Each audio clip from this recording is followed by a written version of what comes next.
Welcome to ஆண்டோஜோ academy. இப்போ நம்ம 4th some பார்க்க போகிறோம்.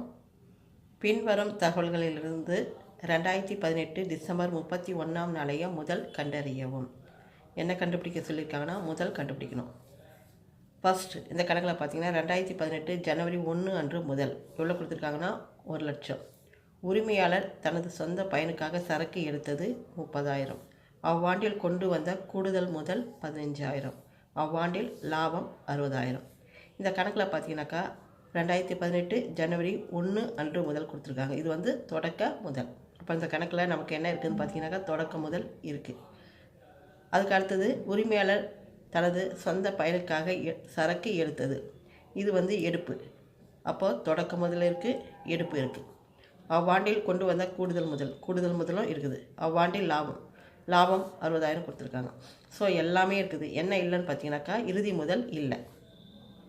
நம்ம லாப நட்ட அறிக்கை தயாரிக்கணுன்னாக்கா ஃபஸ்ட்டு இறுதி முதல் வேணும். அதுக்கப்புறம் அந்த இறுதி முதல் கூட எடுப்பை கூட்டுவோம். எடுப்பை கூட்டி கூடுதல் முதல்ல கழிப்போம். கூடுதல் முதல்ல கழிச்சதுக்கப்புறம் தொடக்க முதல்ல கழிச்சதுக்கப்புறம் தான் நம்ம லாபமாக அல்லது நஷ்டமாக கண்டுபிடிப்போம். மெயினாக நமக்கு என்ன இல்லைன்னா அந்த கணக்கில் இறுதி முதலே இல்லை. ஸோ அந்த இறுதி முதல்ல தான் நம்ம கண்டுபிடிக்க போகிறோம். இப்போ நம்ம 4வது கணக்கு போட போகிறோம். இந்த 4வது கணக்கில் பார்த்தீங்கன்னாக்கா இறுதி முதல் இல்லை. அதை தான் நம்ம இங்கே கண்டுபிடிக்க போகிறோம். இறுதி முதல் இல்லைனாலும் நம்ம என்ன தான் தயாரிக்கணும் பார்த்தீங்கன்னாக்கா லாப நட்ட அறிக்கை தான் தயாரித்து இறுதி முதலை நம்ம கண்டுபிடிக்கணும். நம்ம லாப நட்ட அறிக்கை தயாரிக்கிறதுக்கு என்ன ஃபார்மேட் பார்த்தீங்கன்னாக்கா ஃபஸ்ட்டு இறுதி முதல், அதோட எடுப்பை கூட்டுவோம். அதுக்கப்புறம் கூடுதல் முதல்ல கழிப்போம். அப்புறம் தொடக்க முதல்ல கழிப்போம். வரது லாபமாக இருக்கலாம், இல்லைனா நஷ்டமாக இருக்கலாம். இதுதான் இந்த ஃபார்மேட்டு. ஆனால் இந்த கணக்கில் பார்த்தீங்கன்னா இறுதி முதலே இல்லை. ஸோ நம்ம என்ன பண்ண போகிறோம்னா ரிவர்ஸில் போட போகிறோம். கீழே இருந்து மேலே போக போகிறோம். இப்போ லாஸ்ட்டில் நம்ம என்ன கண்டுபிடிப்போம்? லாபம். இந்த லாபத்தை நம்ம கொண்டு வந்து மேலே போடுறோம். இவ்வளோ பார்த்தீங்கன்னாக்கா லாபம் எவ்வளோ இருக்குது இந்த கணக்கில்? 60,000. அதுக்கப்புறம் லாபத்துக்கு அப்புறம் என்ன இருக்குது? தொடக்க முதல் கொண்டு வந்து இங்கே போடுறோம். இங்கே மைனஸ் குறி இருக்கா? இங்கே நம்ம இங்கே ப்ளஸ்ன்னு போடுறோம். அவ்வளோதான். இங்கே மைனஸ்னு இருக்கிறத இங்கே ப்ளஸ்ன்னு போடுறோம். லாபத்தோட தொடக்க முதல்ல கூட்டுறோம். கூட்டினாக்கா 1,60,000. அதுக்கப்புறம் என்ன போட போகிறோம்? கூடுதல் முதல். அதுக்கு அடுத்தது கூடுதல் முதல்ல கொண்டு வந்து இங்கே போடுறோம். இங்கே மைனஸ் குறி இருக்குது. இங்கே நம்ம என்னமா பண்ணிக்கிறோன்னா ப்ளஸ்ஸாக மாற்றிக்கிங்க.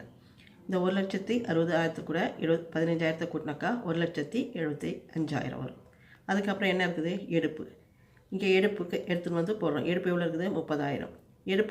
எடுப்புக்கு முன்னாடி என்ன சிம்பிள் இருக்குது? ப்ளஸ்ஸு. அப்போ இங்கே என்ன மாற்றிக்கிறோம்? மைனஸ்.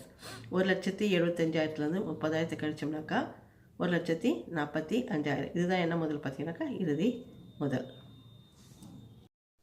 இது ரொம்ப ரொம்ப சிம்பிளான ஒரு சம் தான். அடுத்த வீடியோவில் நான் அடுத்த சம் அப்லோட் பண்ணுறேன். தேங்க்யூ ஃபார் வாட்சிங்.